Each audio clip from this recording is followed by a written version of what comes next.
3年外进前，调查局的航机站有把这6公斤半安徽他命扣起来。不过，这毒品消失3年了后，去年却雄雄伫咧库房找到。虽然是有找到回来啊，不过也发现讲这组长持续量高解含乌道交结，把这寡毒品摕出去卖。虽然已经甲技能期待过加编辑，不过监察委员认为，伊严重破坏公务人员形象，毒品也危害民众健康，维持情节重大，全票通过大协。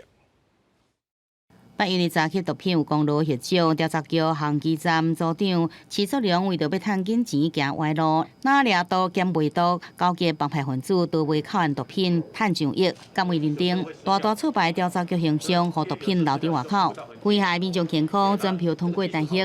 徐树良他坚守之道啊，外面的黑道勾结，然后换出这些查获的毒品去贩卖，非常不应该。甲口岸毒品调包，对家己承办到别人经手的，伊拢无办过。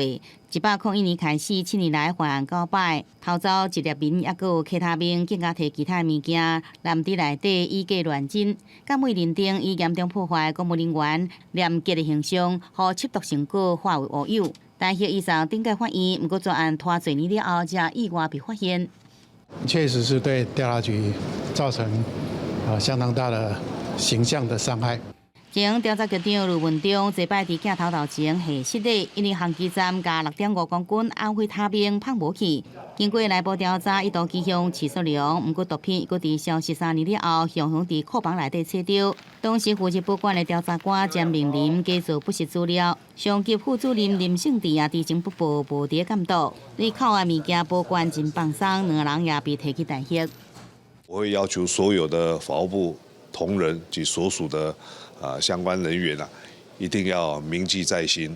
我们也会使用例如科技的 RFID 做有效的管理。